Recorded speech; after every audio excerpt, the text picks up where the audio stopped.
Hi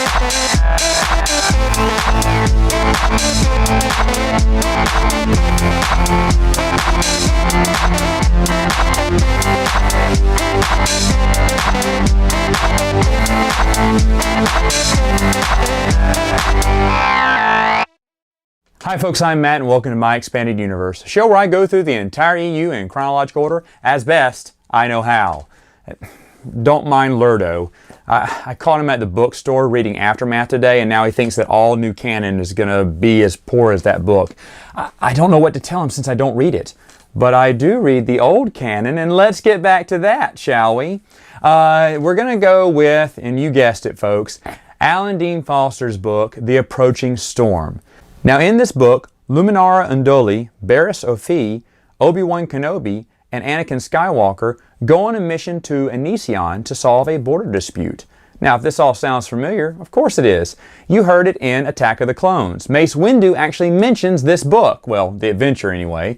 He says, yeah, Obi-Wan and Anakin are, coming back from a border dispute on Onision. So George knew that the book was going to be made. He knew he likes Alan Dean Foster. They go way back. Alan Dean Foster, I think you all know this, is the father of the EU because he wrote the first EU book, Splinter in the Mind's Eye. This is his basically return to Star Wars after umpteen years.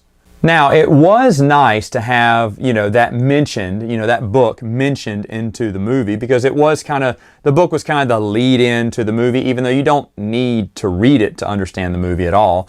But one of the things that people are kind of questioning is Luminara Unduli was basically in Palpatine's office when Mace Windu saying they're coming back from the adventure.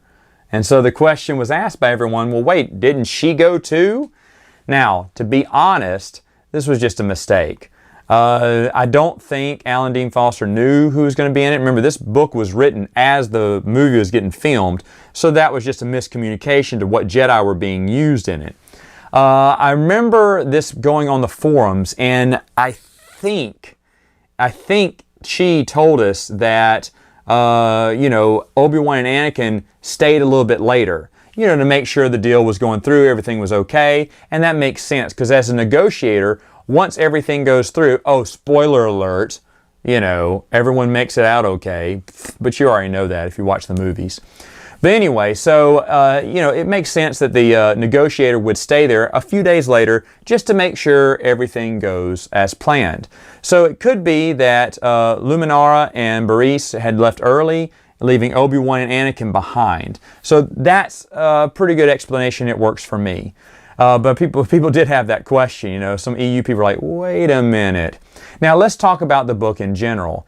This book isn't bad. It's not Alan Dean Foster's best. I like Splinter of the Mind's Eye a little bit better, but this one did have some good stuff in it. Now I'm not going to do spoilers. I just want to tell you about one scene that really impressed me. There's one where they're trying to do they have to have 4 talents to impress this tribe. And I won't go any further than that, but for some reason, that scene was so good. And Alan Dean Foster writes those, what I call slow parts, just perfectly. And you're like, oh wow, this is pretty good. Now, is it one of the better books? No, probably not. Because like I said, just like James Luceno's A Cloak of Deception, that one was it wasn't bad, but I think Approaching Storm kind of fits in that section of just okay. Is it skippable? Yeah, probably, if you don't want to read it all. But is it something worth reading?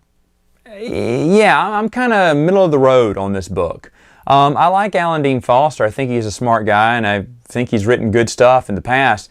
This one didn't feel like, well, maybe there's not much he could do with it. I'll just say that. Maybe there's not much you can do. Now, he did, in Luminara and Barriss, kind of give them some character, which was really nice. Even though the Clone Wars, Barriss is just like totally different than what she's like in the EU, but that's another story, right? But anyway, overall, yeah, the book was okay, just okay, a lead-in. A better novel we'll talk about next week. See you then.